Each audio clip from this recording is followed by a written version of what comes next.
Everyone, it's 1 p.m. Hello, try it again. Hello, everyone. It's 1 p.m. Eastern. That means it's time to begin our 94th CoCoRaHS Weather Talk webinar. A very warm welcome to all of you joining us today. I'm your host, meteorologist Henry Regis. Running the technical side of our program is my colleague Noah Newman. We're coming to you live from the Colorado Climate Center here in Fort Collins, Colorado. A big thanks to our donors across the country. Your gifts help support our Weather Talk webinars and many other CoCoRaHS endeavors. Well, the mysterious world of dew and fog. That sounds like a good movie title, doesn't it? Well, this is the subject of our CoCoRaHS Weather Talk today, and it's the first time we've actually talked about dew and fog. Many of you have asked for that in the past. Almost everyone in our audience probably has seen dew and fog at many times, but like the rest of us, we really don't know that much about this subject. But you're in luck. We have the expertise of today's guest, Jeff Collett, to help us further explore this topic. Jeff is a University Distinguished Professor in the Atmospheric Science Department here at Colorado State University, where he has served on the faculty for 31 years. He and his team study many aspects of air quality, including the processes of pollution by clouds, fogs, and dew.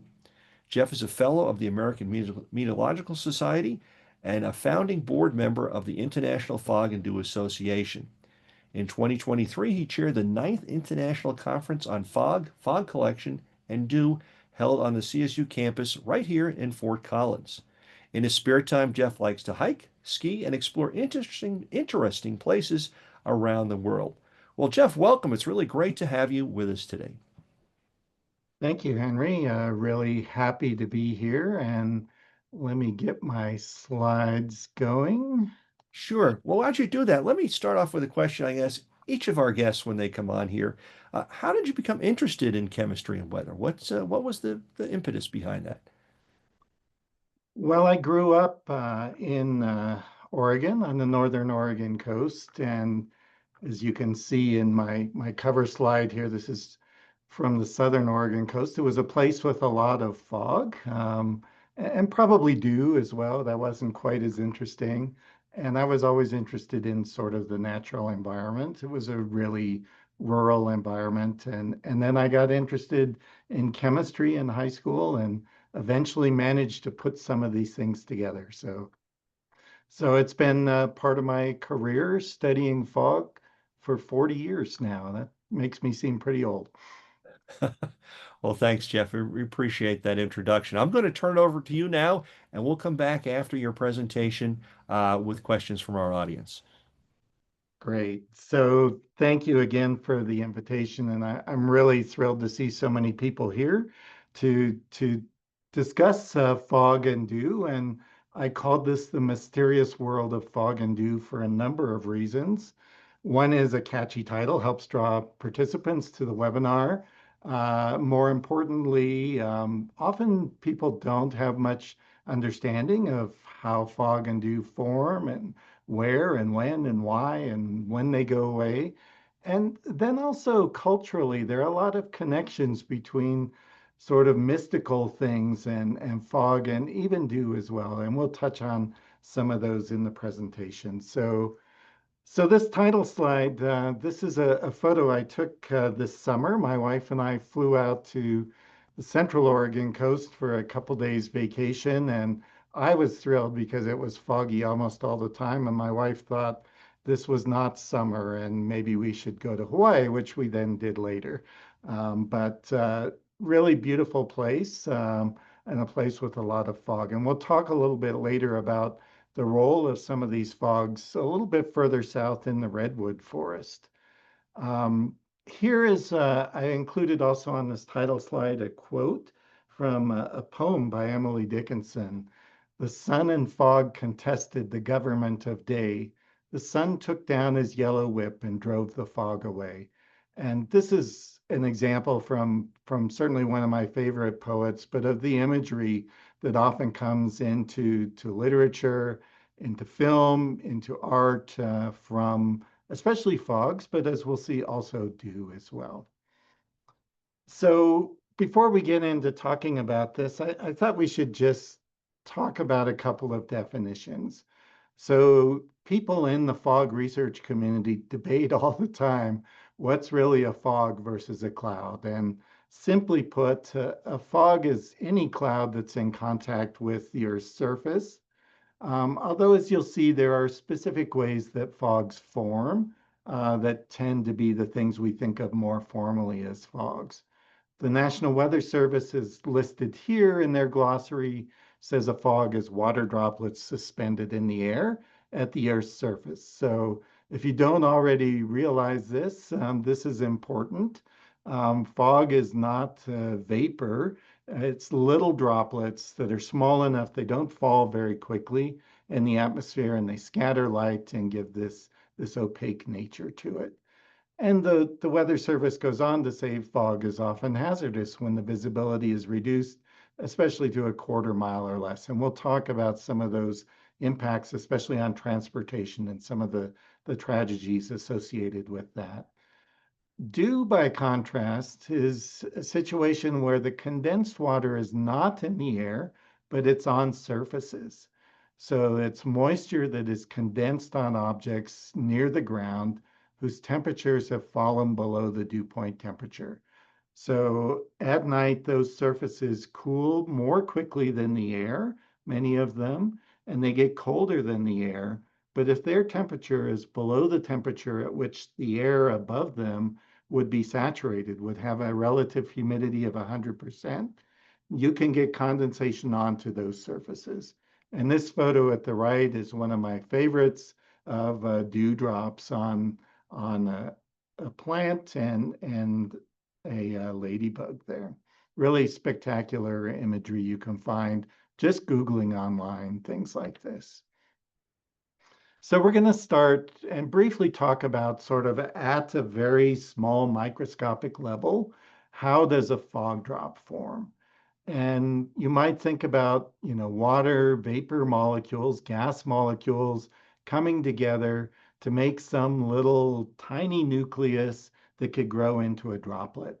It turns out that's really hard to do. You would need relative humidities of several 100% to get these water droplets to coalesce and grow into a stable droplet on their own. So what really happens in the atmosphere is we have interactions between particles. These might be sea salt particles, they might be pollution particles, they might be dust particles that serve as a site for condensation of water vapor, water gas molecules, and then the continued uptake of water from the gas phase can grow these particles into a cloud droplet.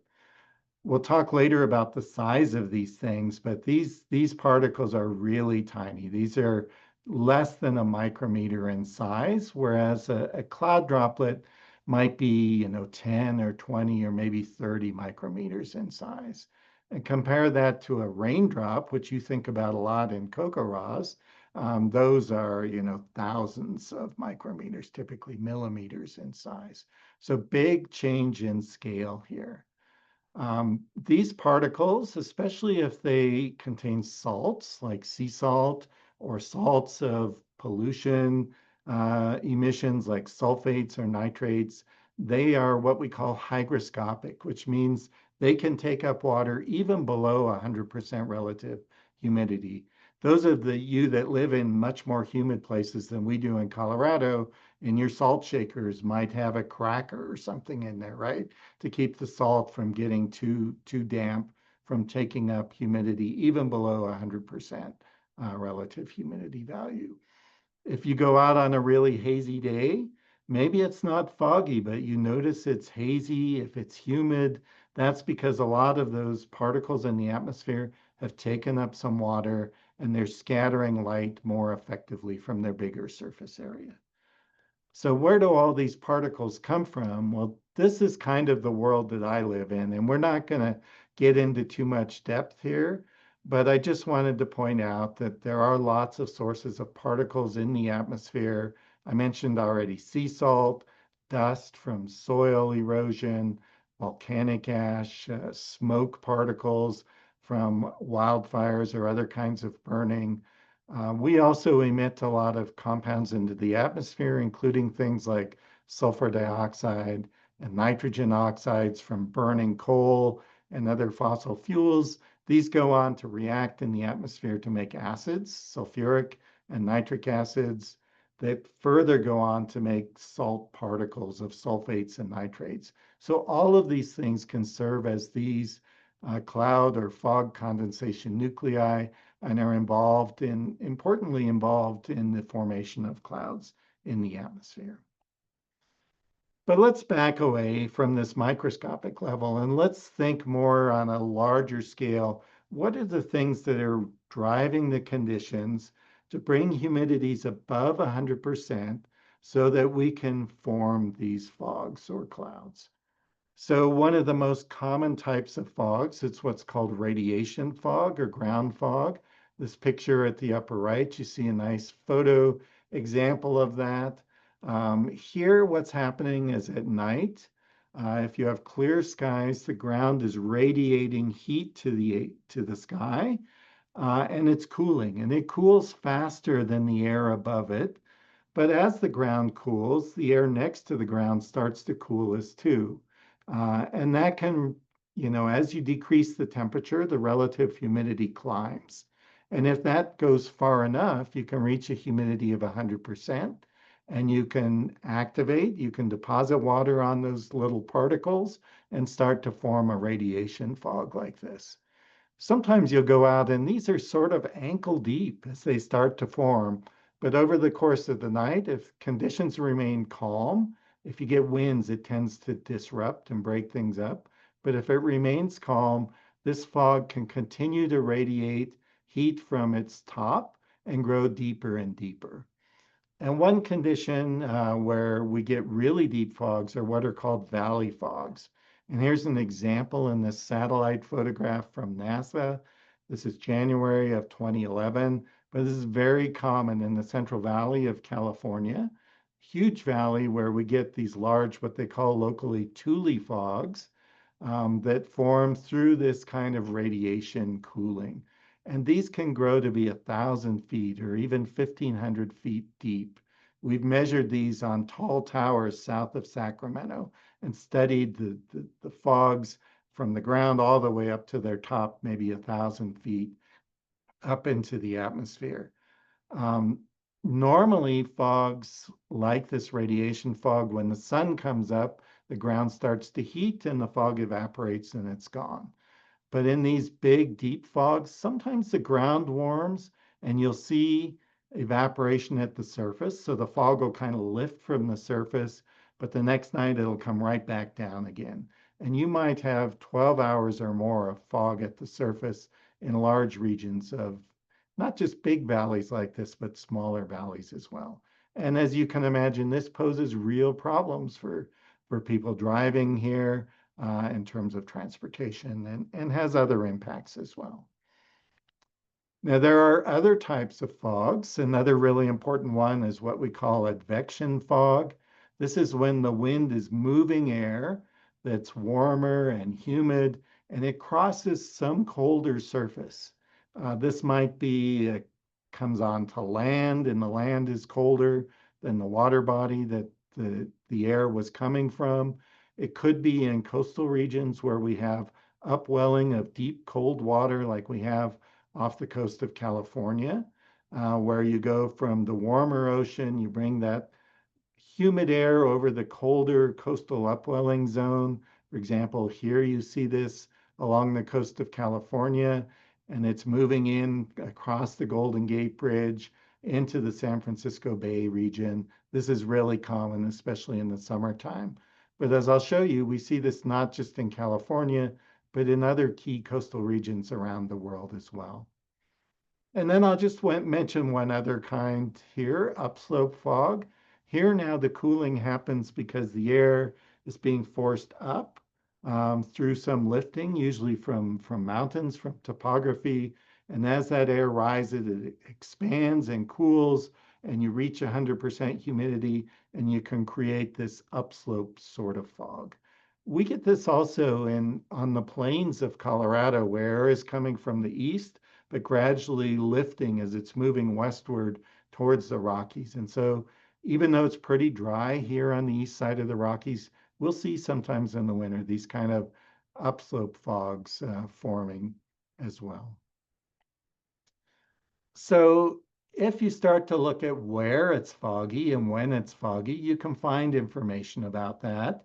In the US, NOAA puts out a map of fog frequency across the country. This is based on station observations of visibility, and then they do a lot of interpolation between those observations.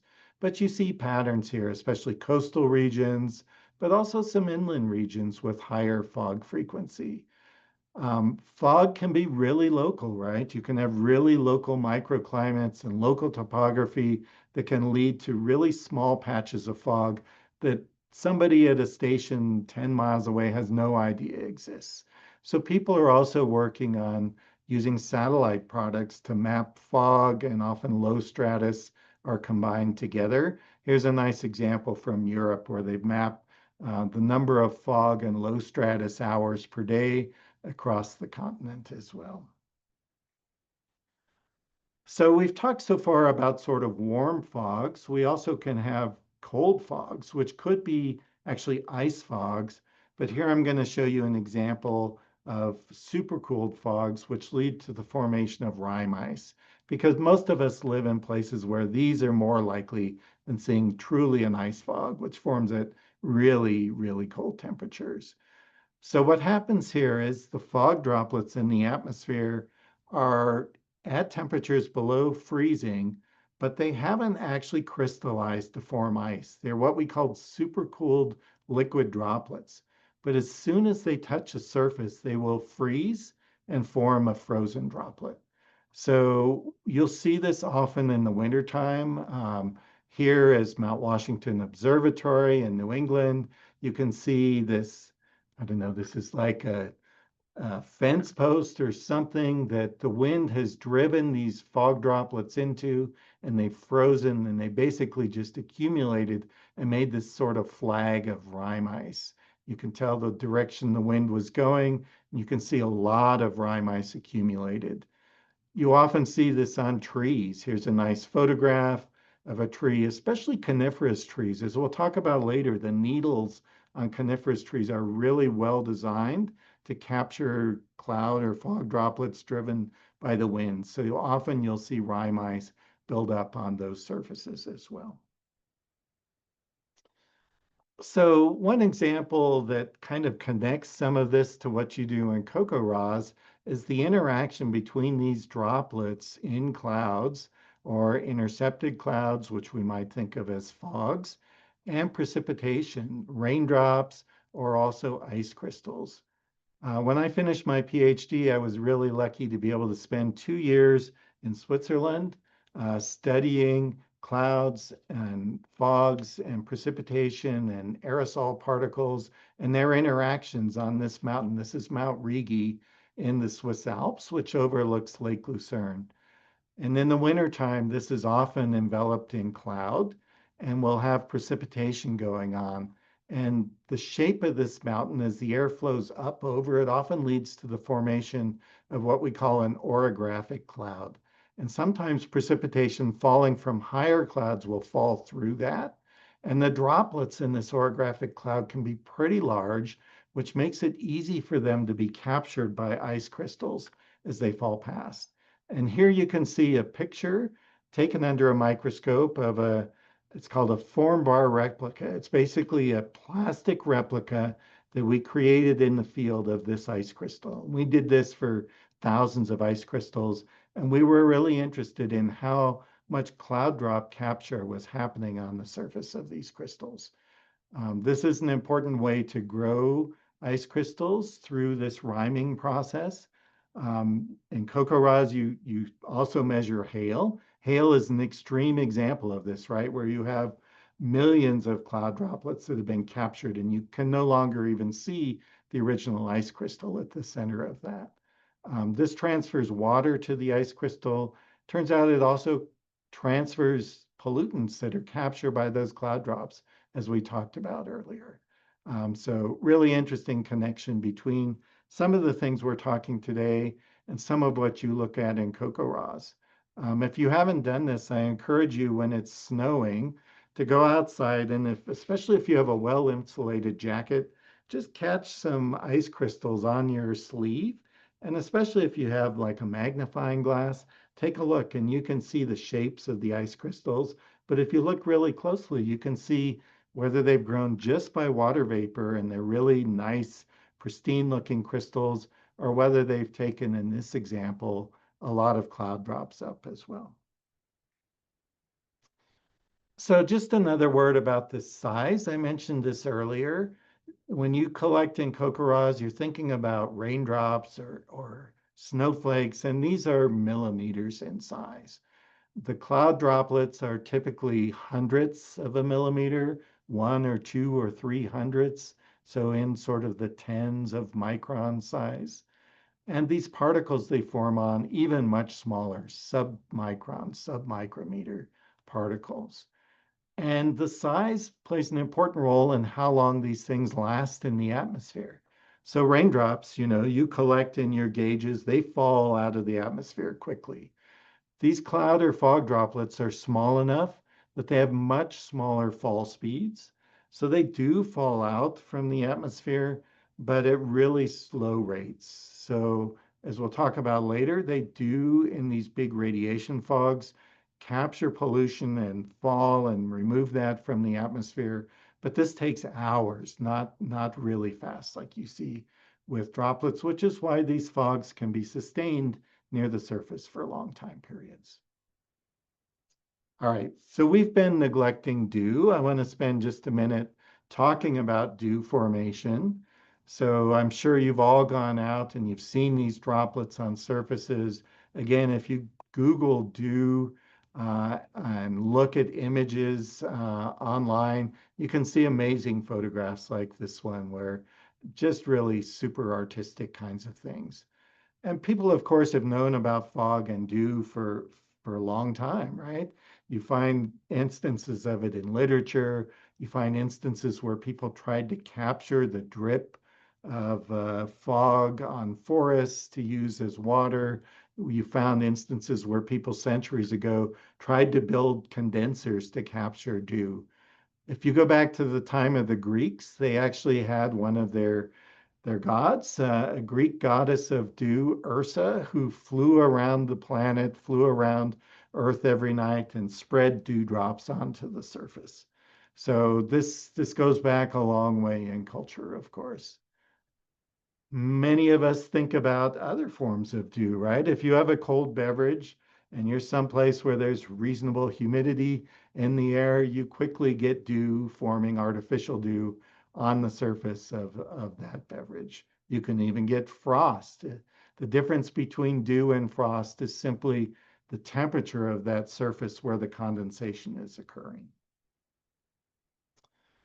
So let me say a little bit about the history of fog research. People have known about fog and clouds and dew, of course, forever, essentially in human history. But it's really only in the last century or so that it's started to get much more attention. Some of the really interesting early work happened in Massachusetts, outside of Boston, at the Round Hill Meteorological Station. In the 1920s and 30s, they started to build devices to capture fog droplets and to study the physical properties of fog.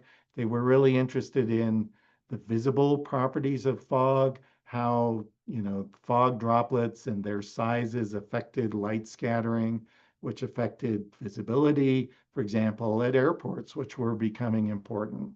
And some of this research by Henry Houghton, who was an MIT faculty member, and his colleagues, for example, here in this photograph, they're releasing some chemicals into the atmosphere to try and dissipate fog at a local airport to increase the operation time, which often, especially in those days, was really shut down by fog formation. Houghton was an important advisor to the military, especially in World War II. There are lots of military concerns about visibility, about aircraft icing, which I'll mention in a minute, and so forth. And of course, research on fog continues up till this day. Henry mentioned I had the privilege 2 years ago to chair what was the 9th International Conference on Fog, Fog Collection, and Dew. This conference series is held every 3 years. This was actually the first time it was in the US. Big honor to have it right here on the CSU campus at Fort Collins. Here you can see a photo of participants. We had about 140 people from 30 countries around the world that came to talk about fog and dew from all kinds of aspects, from physical formation to impacts on ecosystems to transportation impacts to we even had one speaker talk about fog in art, really fascinating presentation. But you can see this is still a pretty small community compared to most fields, but really interesting group that I've been involved with for several decades now. All right, let's shift gears a little bit and start to talk about some of the effects of fog, and we'll talk a little bit here about dew as well.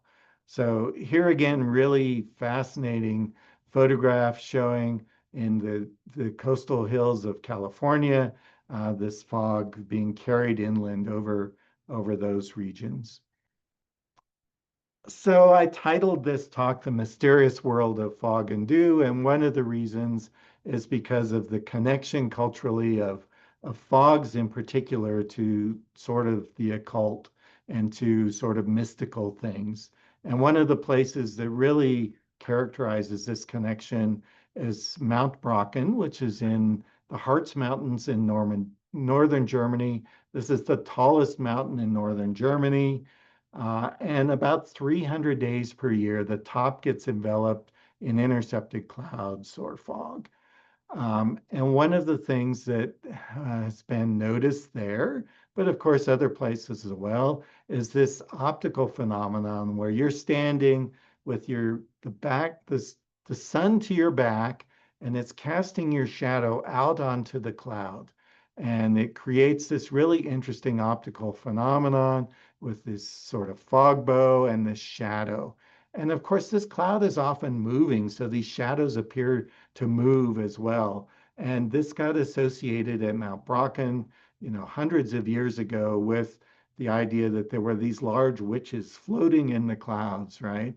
And devils. And there's this cultural connection you can see in if you read or see Faust, they talk a lot about these connections in Goethe's work there.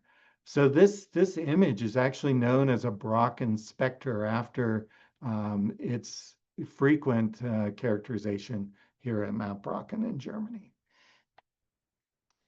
So we've already touched briefly on some of the impacts of fogs on infrastructure. I want to just highlight a few things here, and some of these are of course, really tragic. Fog has impacts on transportation, especially on highways, but also at airports. And here's an example. This is 2 years ago, north of New Orleans on Interstate 55. They had what they call a super fog event. And this is a case where you have fog and it's magnified by smoke from a wildfire that was burning. And that interaction tends to form smaller droplets, which make the fog even denser visibly than it otherwise would be. And visibility can drop to just a few feet. And in this particular day in the fall of 2023, there were 158 cars along Interstate 55, which piled up. 7 people were killed and a lot of people were injured. Really tragic event. And unfortunately, this is not uncommon. We see this throughout the US, in the Southeast, in California, and sometimes in other areas. But India has a lot of issues with this. Brazil, we've interacted with the transportation department, the highway department in Brazil, studying fogs there. China has huge issues with this and others as well. Airports also have big challenges with fog. Some of you may hear in the wintertime, this will come up in the next few weeks, of these huge fog events in northern India, that the fog just sits for days, and severe air pollution as well. And this creates huge issues for transportation, especially at airports. This is a photograph from an airport in India. This photograph is from an incident in Detroit in 1990 where this DC-9 got basically lost as it was taxiing out on the airport grounds and mistakenly turned onto a runway where 727 was taking off. And that the wing of that 727 cut through the fuselage. The DC-9 caught on fire. Miraculously, most people got off this plane and survived, but two people got trapped in the back and died of smoke inhalation. The biggest air disaster in history actually happened in fog at the airport on the island of Tenerife in 1977. Some of you might remember hearing about that. Two 747s collided there in dense fog on the runway, and more than 500 people were killed. This remains the deadliest air disaster. So fog is a real challenge, and its sponsor sparked a lot of efforts to try and figure out how to deal with this from a technological point of view, but also how to dissipate fog. And that's a real challenge to do effectively for very long. There are other effects of, for example, rime ice. Here's another photograph from the summit of Mount Washington, where you can see the rime building up on this sign. This adds a lot of mechanical load to structures, which can lead to severe issues. This happens also on aircraft as well. If they're flying through supercooled clouds or supercooled fogs near the ground, they can collect these supercooled droplets and start to rime up surfaces. This is why you have to often sit in certain times in the winter in long queues to get the aircraft de-iced to try and prevent the buildup of ice like this that can lead to crashes as well. And one thing that maybe is not as obvious are there are also impacts on communications, especially microwave point-to-point communications. We were contacted probably 20 years ago from this industry trying to better understand fog frequency in places like San Francisco, which really interfered with their microwave information communication strategies. People have actually turned that around now and tried to use these microwave communication towers as ways to measure fog density in different regions. So what about natural interactions of ecosystems with fogs? I already alluded to the importance of fogs in the coastal redwoods of Northern California. If you've never been there, highly recommend a visit to see Redwood National Park or some of the other redwood groves that exist up and down the coast. Again, really spectacular imagery, the common interaction here of clouds coming in, formed over the coastal upwelling region off the coast of California and intercepted by the tall redwood trees. There's been a number of people that have worked on this topic. This map here shows the distribution of redwood groves up and down California, and they've found that this corresponds really closely to areas with the highest degree of fog or intercepted clouds. Here at the right in this satellite image, you can see this coastal stratiform formed by the warm, moist air coming over this coastal upwelling region, which forms these clouds, which then push inland and get intercepted by the coastal topography and by these tall trees. These trees live in this region. They survive on heavy winter rains, but the summer is actually quite dry. There's not much precipitation, but these clouds come in and they do really two things. One is if you bathe these forests in fog, that reduces evapotranspiration. It turns out redwoods are not very good at closing their stomata, and they can lose a lot of water even at night. But the fogs help to reduce that evapotranspiration. And the second thing is that the needles on these trees are really effective at capturing droplets and dripping them down to the surface. So this becomes a really important source of moisture to the root system of these redwoods. Here at the right, I have an example, a schematic showing you a cross section of, say, a cylinder. You might think of this as a needle on a conifer. And as the air flows around that needle, the air moves around it, but the droplets have too much inertia. And if that airflow is fast enough, those droplets will deviate from that flow around the needle and will be captured on the needle surface. So these kinds of surfaces are really good at this. You might think about when you drive your car on a warm summer evening, and the faster you go, the more bugs hit your windshield, right? And the bigger the bugs are, the more likely they splatter right in the middle of your windshield. This is the same sort of inertial collection that's happening here. So this doesn't just happen in the redwoods. Maybe some of you have been to the island of Maui, to Mount Haleakala. This is a tall, tall mountain that sticks up above the clouds much of the time, and it's really dry up at the top. If you go and hike around there, it looks sort of like you're on the surface of Mars or something. But there are certain plants that thrive there, and one of these is the Haleakala silver sword. And here you see a photograph of that. Most of the time you don't see this stalk with the bloom. These plants live for decades. You can see this shape of the leaves. Again, really good at capturing the cloud droplets, the intercepted cloud or fog droplets that come across this region where there's not much precipitation. These then bloom after several decades and then they die. And there's been a lot of recent work looking at changes in climate and changes in the height of this inversion trade wind layer, which governs the height of the clouds, which impacts the ability of these types of plants to capture that moisture. We'll move south now for another example. Now we're looking at the coast of northern Chile, just below Peru. And this region is home to the Atacama Desert. This is the driest region in the world outside of Antarctica.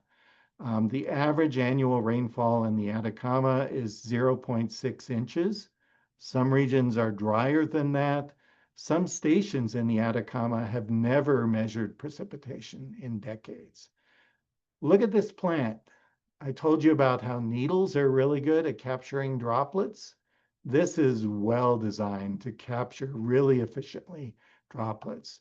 And what's going on here is that this is a desert, super dry, as I told you, but we have these coastal clouds again that form in this cold region near the coast where there's coastal upwelling that leads to cloud formation that then pushes in to the coastal region and into these hills along there. And you see this plant, which is called Tillandsia lindbecki, which has been studied extensively in this region. You see further inland here, where it's really super dry, but it's able to capture some of these cloud droplets that push into this region. And it actually, these accumulate over decades and actually then trap sand and build dunes and structure. Really fascinating ecosystem. And then finally, another region like this. Now we're looking at the coast of Africa, down here in Namibia. Again, we have a really dry desert region, the Namib Desert. But again, offshore, I'll show you in the next slide a picture of, again, the coastal upwelling that leads to these coastal clouds that push into the desert region and form these intercepted clouds or fogs that provide water to these otherwise super dry coastal ecosystems. Here's a plant there, the dune bushman grass. Note again this structure, which is really well designed for capturing droplets. And here you can see in the morning after the overnight fog, where some of the water has run down these leaves and wetted the surface. Really important source of moisture in this super arid region. So yes, plants have, evolved, adapted to live in these kinds of regions, but it's not just plants. There are also animals that take advantage of this, which I find totally fascinating. So here again, we're in the Namib Desert. You can see these coastal clouds pushing in, creating this fog over the desert, intercepting the surface there. And there are animals there that can take advantage of this. This is the Namib desert beetle, and it's doing what's called fog basking. It basically sticks its rear end up in the air and tries to capture fog droplets that get carried across it. And the structure of the back of this beetle is just fascinating. It's a little hard to see in this photograph, but here at the right, you can see there are these bumps, and then there are the flat surfaces in between them. And the material making up these bumps and the flat surface of the back are different. This is a sort of waxy material which repels water. It's what we call hydrophobic. And these are coated with material that's hydrophilic. Has an affinity for water. So what happens is that these structures help to capture droplets, and they actually tend to stick on these bumps. And then the beetle, by slanting its back, also these droplets can run off from these bumps if they get large enough and run down this curved water repelling body to the mouth of the beetle as a water source for it. So there's been work on this for several decades. I first saw this at one of the early fog conferences I went to. Super fascinating kinds of examples of ecosystem taking advantage of available water where there is no rain, or essentially no rain. So remember, all of these droplets are forming on particles. And in many parts of the world, these particles come from pollution. So I just wanted to highlight a few examples here. These go back especially to the 1980s, a period when we burned a lot of sulfur-containing coal in the Ohio River Valley, and those emissions got transported down to places like Mount Mitchell, North Carolina. And it turns out the sulfur dioxide emitted from those coal-fired power plants reacts really well inside cloud droplets to make sulfuric acid. And there's also nitric acid that ends up in these droplets. And this makes the droplets acidic, and this can damage ecosystems. So we see this kind of damage. We did see this kind of damage, especially in the 80s in Mount Mitchell, North Carolina. Here's another forest from what's called the Black Triangle region, behind the Iron Curtain, when they were burning lots of high sulfur coal, and the mountains in the Czech Republic and Poland and other areas there were just inundated with highly acidic clouds and precipitation that led to forest dieback, again in the 1970s and 80s. But even in other regions, there's a lot of work going on. This is from a paper that's due to come out early 2026 in Japan, where they're studying the transport of pollution from China into Japan, and also local pollution from urban areas in Japan that ends up in clouds that intercept the mountains. Places like Mount Fuji. I have a colleague who does a lot of work looking at clouds intercepted on Mount Fuji. Really important research as well. So this is a topic my group has worked on a lot. This photograph comes from a study we did in the Central Valley in California in these winter radiation fogs with some of the equipment we deployed out there. And we were really interested in how these fogs captured pollution and deposited it to the surface. We did work also up in Sequoia and Yosemite National Parks, looking at cloud deposition to the forests there in the mountains as well. I don't want to talk a lot about chemistry in this talk, but we develop a lot of instruments to go out and sample these droplets to bring them back to the laboratory. And we work at places around the country. This is Whiteface Mountain, some of you might recognize in upstate New York. This is a tall tower south of Sacramento. This is a tower in central Germany looking at clouds intercepted by the forest there. And this is a scaffolding set up on a mountainside on the island of Tenerife, which also gets a lot of cloud interception. And I'll just show you one thing from a paper we put together. This is a review of our work, but many studies from people around the globe over decades looking at the acidity in clouds and fogs. And you may think of pH 7. You say, oh, pH 7 is neutral. In the atmosphere, though, there's carbon dioxide, which when it dissolves into these droplets, makes carbonic acid, just like in Coca-Cola, right? And this brings the sort of background natural pH to about 5.5 or so.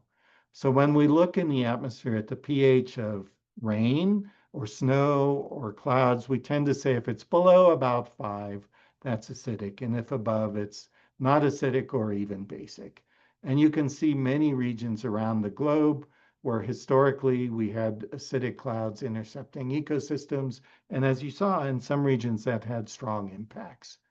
And we also looked at how this was evolving over time. So these are plots from the 1960s to recent times, or the 1980s to recent times. The bottom one in Europe, the top one in North America and Japan.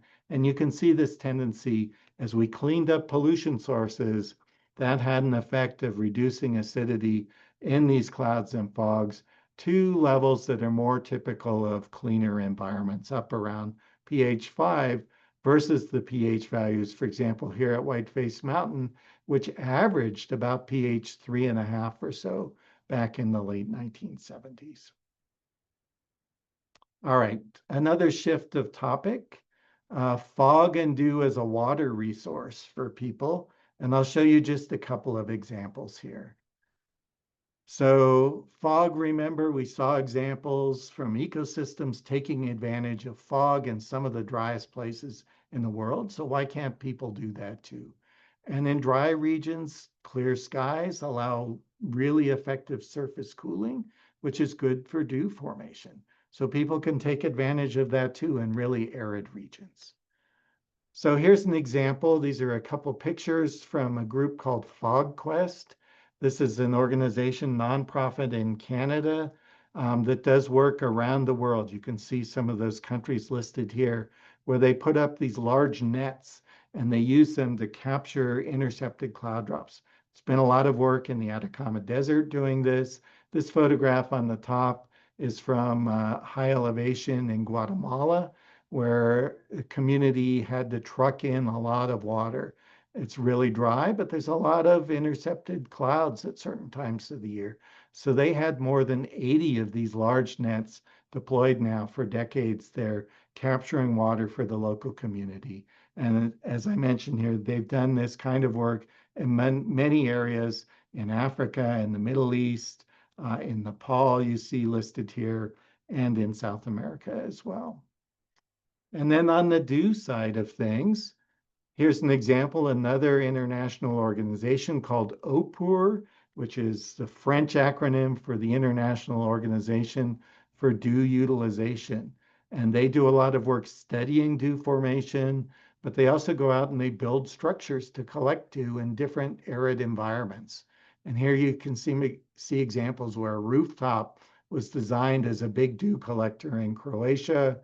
Here's a big slanted surface to collect dew and accumulate it into vessels on the Mediterranean island of Corsica. And here you can see in Morocco a similar sort of thing. So people in arid regions, especially when nonprofits get involved, are taking advantage of these non-conventional water sources. All right. So in the last couple of minutes before we go to questions, I just wanted to touch on a few cultural connections. And we're going to go back to beverages again. I showed you the photo of dew on the beer mug earlier. These are two really interesting examples of vodkas. This one's made in San Francisco. This one's made in Atlantic Canada, both foggy places. And they actually put up these big nets like you saw in the FogQuest water collection studies, and they collect that water and they actually use it to make vodka. Really kind of specialized application. But more generally, you see lots of other examples. If you look at beers, craft brewers have lots of beers that talk about fog or cloud in their title. This one I illustrated, this is a local brewing company in Fort Collins, Cloudcatcher. I really like their artistry on the thing, the person on the blimp flying through the clouds using this net to collect water. Really cool example. And we shouldn't forget about dew, maybe the most famous example, Mountain Dew. Many of you probably know Mountain Dew refers to moonshine during the period of the Prohibition. And this is a popular drink in the South in particular, but of course across the country as well. And then finally, some examples from literature, film, music. This is another poem by Emily Dickinson from some of her last words, where she knew she was about to leave the earth. She talked about the fog seeping in under the door and enveloping her like an ethereal sheet. Many of you probably know this line from Carl Sandburg's fog poem, The Fog Comes on Little Cat Feet.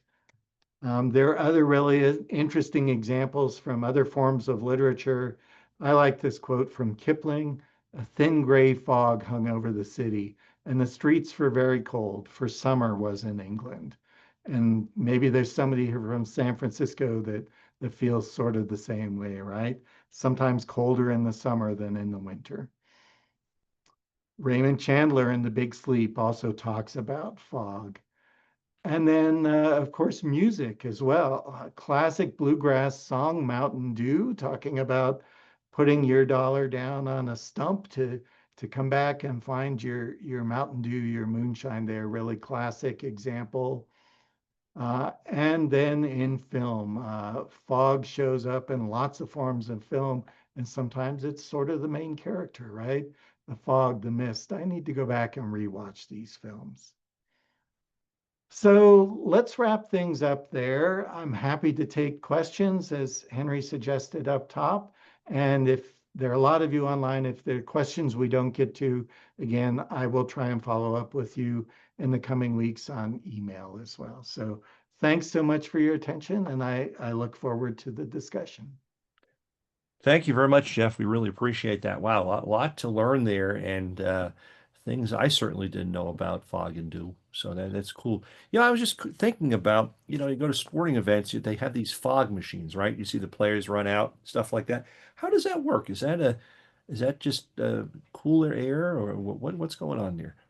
Yeah, usually you're just spraying water to do that. If you have a nebulizer in your home, some of them have a special nozzle that you force water through under pressure, and it creates these really small droplets.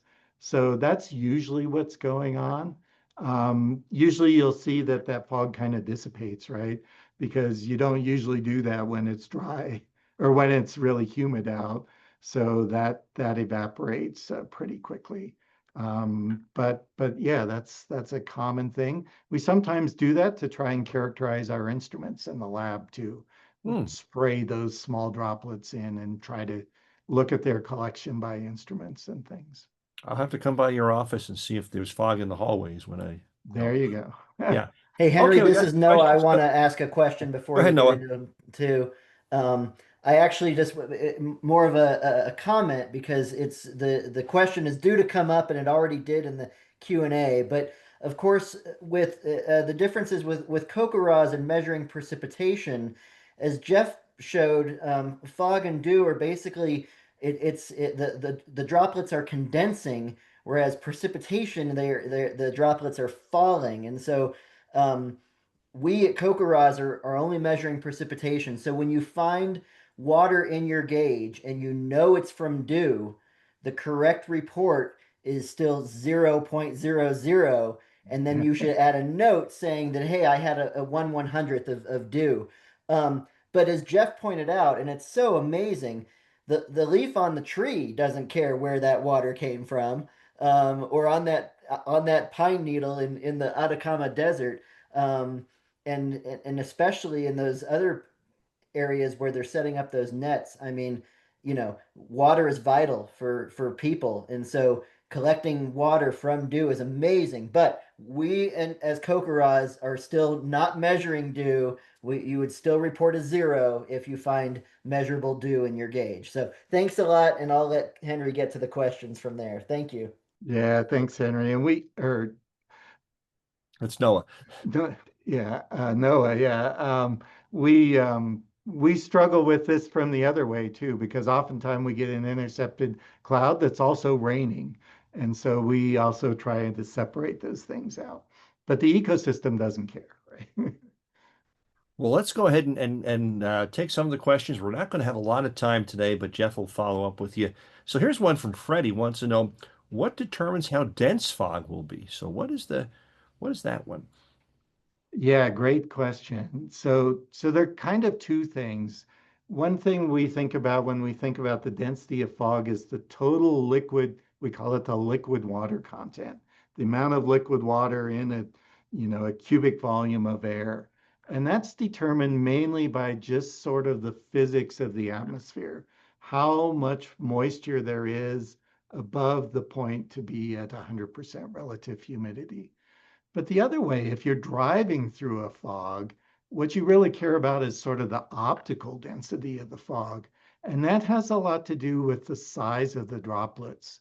So when the droplets get smaller, they tend to be more reflective because you put the same amount of liquid water content over more smaller droplets and they have bigger surface area, which makes them better light scatterers. So this has important effects for climate feedbacks. When we put pollution to the atmosphere, clouds become brighter, they reflect more radiation to space. Or if you're driving through a fog with really small drops because it's a super fog impacted by smoke from a fire nearby, your visibility drops really precipitously. So great question. Thanks. And Ann writes, and so what is the difference between mist and fog? So mist is a um, yeah, is that more precipitation? Yeah, that's a really good question. There's kind of a continuum, right? I told you fog drops are, 10, 20, 30 micrometers. Raindrops are, 1,000 or 2,000, micrometers or a millimeter or two. But there are things in between. And, mists, there are official definitions that have to do with sort of visibility, visual range. But I think of it as sort of a transition between fog and, kind of drizzle, very light precipitation. Um, but it's not a really clear-cut thing sometimes. So sometimes people will talk about mist when it's fog and vice versa. Thanks. Andrew lives in New England. He wants to know they have often fog banks well offshore, but what causes them to migrate towards the shore and even inland as the day goes on sometimes? Yeah, so yeah, often you see them just kind of sitting offshore. And when we're going trying to study fogs, that's really frustrating because we're usually on the land waiting for them. There are different things that happen. One is during the daytime, the land surface tends to heat up, and that leads to rising air over the land, and that tends to pull air in from the ocean. That's called the sort of land breeze, sea breeze system. So you'll see sometimes that cool, moist air get pulled in during the daytime in New England. We also see this on the West Coast. Sometimes it'll get really hot inland, and that fog bank that was sitting offshore suddenly envelops all the coastal towns.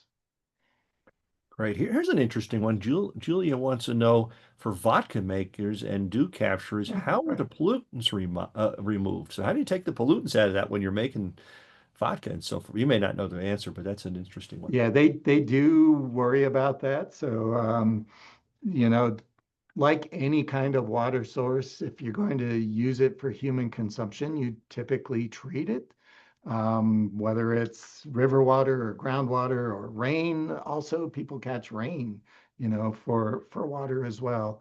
And there can be pollutants there. So you need to understand, depending on where you are, those might be at low levels or they might be more polluted. And you can treat them in different ways, for example, using activated carbon or filtration, depending on the kinds of pollutants you need to remove. So if you buy their special vodka, they have thought about that and treated the water before they do that. Thanks. Well, I'm going to combine these two questions a little bit. Anna and Karen both write in, and so Anna wants to know, since fog is so dangerous, has there been an effort to control fog by using chemicals? And then Karen wants to know, how is taking fog and moisture out of the air going to affect the hydrologic cycle? So kind of related to each other, if you think. Yeah, so trying to deal with fog, and this is usually focused on transportation, is a big issue. And people have been working on this for decades. And there are different ways you can do it. I had a student once who came from the Air Force to do his master's degree with me. And he talked about it. Some of the military facilities, they basically take helicopters and they try to mix the air to disturb that sort of quiet layer where the radiation fog formed at the surface. And you can do that, you can break it up, but it tends to reform pretty quickly as soon as you stop. Some airports have used big, like turbine fans to try and add turbulence and mix the air. So there are things that have been done. Others have used sprays. The picture I showed you from the MIT Round Hill Mountain research, they were spraying chemicals, and that kind of work continues today to do that. And then in terms of the impact on the hydrological cycle, I would say humans remove relatively tiny fraction of water through these kinds of efforts. Ecosystems do a bigger part, and that is part of the natural hydrologic cycle in many of those regions. Thanks. And here's one from Deb, and she was wondering if you could explain the definition of dew point. You mentioned dew point a lot, as some people may not know what that is. Could you talk? Yeah, sorry, I should have been a little more careful there. So dew point is just the temperature at which the air will become saturated with water, meaning the relative humidity goes to 100%. So if it's, say, 70 degrees outside, you know, and you have to cool the air to 50 degrees until you get 100% relative humidity, the dew point would be 50 degrees in that condition. And here's one from Lloyd, and I think you mentioned this in the talk, but let's review it again. Is frost frozen dew? You mentioned that the dew on your car, and sometimes you see frost on the car. So how does that form? Is it dew to begin with, and then it freezes, or how does that work? Yeah, really good question. And I had hoped I would have more time to talk about that, but we had so much already in the presentation. So real frost happens when the surface is below the freezing point and below the dew point, the saturation point of the air above it. And then you get direct formation of ice crystals on the surface. But a lot of times you'll start with dew that then, as the surface continues to cool during the night, might get colder and freeze. And so that will be essentially, water that was liquid that then froze into ice. And usually, if you look at it, you can tell the difference, right? The frost is very white and sort of reflective, and the sort of frozen dew tends to look more like a transparent or maybe a milky, frosty sort of layer of ice on the surface without all of that sort of crystalline structure. There are some things that happen kind of in between, but those are sort of the main differences. So Philip writes in, and he wants to know if pollutants can lead to the condensation scientifically. How do you draw the line between haze and fog?